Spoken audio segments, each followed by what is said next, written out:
Oh look, a brand new premium. Surely it won't be very expensive.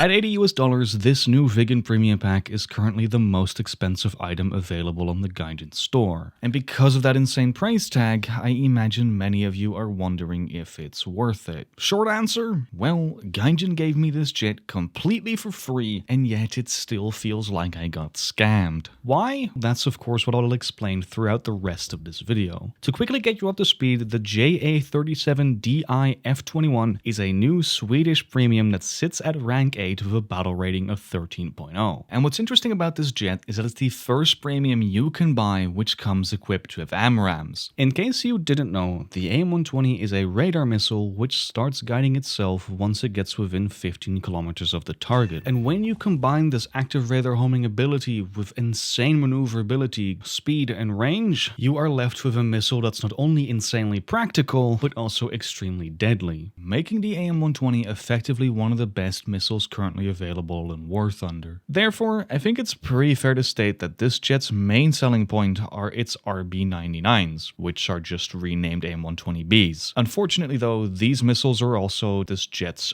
only selling point, because in every other regard, this thing is utter garbage. For example, this plane's flight performance, well, there's just none. If you try to dogfight in this jet against anything other than maybe a Harrier, you're going to get your cheeks clapped. That said, being a bad dogfighter isn't necessarily the end of the world for an aircraft at 13.0, because at this battle rating, you won't be dogfighting very much, if at all, anyway. The issue is that even when you aren't dogfighting, you'll still find yourself hampered by the absolutely horrendous flight performance of this Viggen. Because this jet is effectively a delta wing, it has awful energy retention. So when you try to either notch or dodge an enemy missile, you'll find yourself getting very slow very quickly. But don't worry, it gets worse. Let's play a little game. This is the F4S, has a battle rating of 12.0, it's generally considered a flying brick or a missile bus. Which one of these two jets do you think has a higher thrust to weight ratio?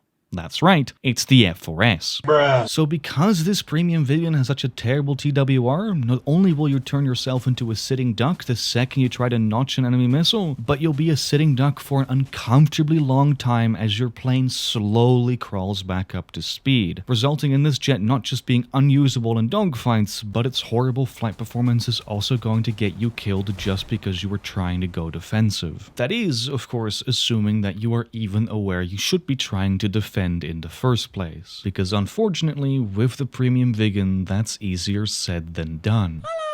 The radar warning receiver found on this jet is near useless. Genuinely, the only positive thing I can say about the APP-73 is that I guess it's better than nothing. Not only does this RWR only have 4 directions, it's also got some massive blind spots and lacks IFF altogether. So every time you fire a missile yourself, you're bound to set off all the alarm bells. And even when this RWR does actually manage to detect an enemy launch, it probably means that you should have started notching yesterday. That said, it's not all bad, because you do get a bunch of countermeasures. So when you are inevitably forced to panic dump flares and chaff at the very last second, you'll have plenty to do so.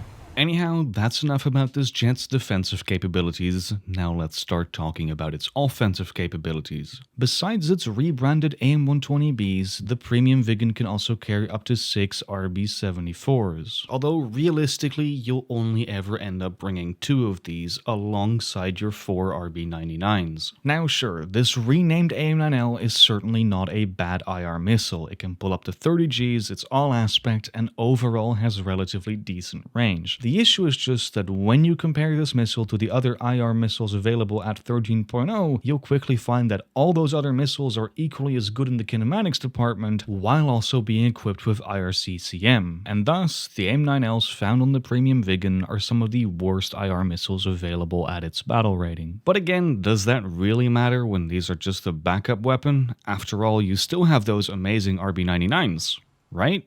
Compared to quite literally every other 13.0, this jet does not exactly get a good radar, especially considering that this thing gets no data link whatsoever. And of course, a radar missile is only as good as the radar set that it is paired with. So while these 4 AMRAAMs genuinely are good missiles, they're just not as useful as they would be on a better airframe with a better radar. Now, before I move on to the next part of this video, I quickly want to recap everything I've said about this jet so far. Not only does the premium Viggen have an absolutely horrendous thrust-to-weight ratio, it also has horrible flight performance, a dreadful RWR, and somewhat mediocre sidewinders. Truly, the only good thing about this jet are its 4 AMRAAMs. But unfortunately, because of the premium Viggen's mediocre radar, you won't even be able to fully utilize the capabilities of these missiles. And all of this together results in this premium easily being the worst jet available at its battle rating. Although, to be fair, that statement does come with an asterisk, because at 13.0 you'll find another equally as awful jet. What's the difference between these two? Well, one of them costs $80. That's it.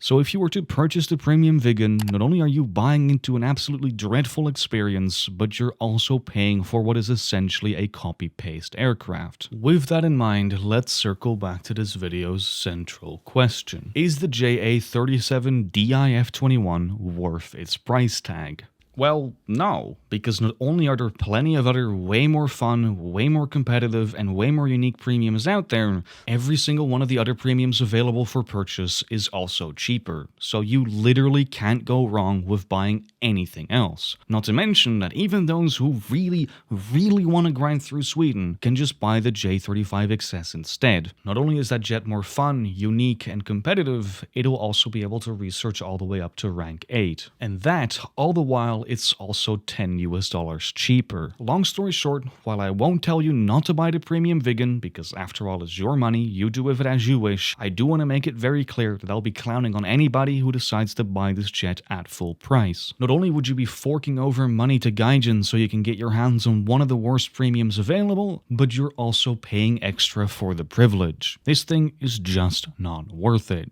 Unless you're playing Sim, in which case, I mean, fair enough. That said, if you do end up buying something on the Gaijin store, please consider using my discount link. That way, you save 3% on whatever you decide to buy, and I get a small commission from Gaijin at no extra cost to you. Ladies and gentlemen, thank you very much for watching. Remember to subscribe, join my Discord server, and if you enjoyed watching this video, then consider also clicking on the video that YouTube is currently showing to you on screen. It's a little bit different, but kind of the same, and I think you'll enjoy watching that as well.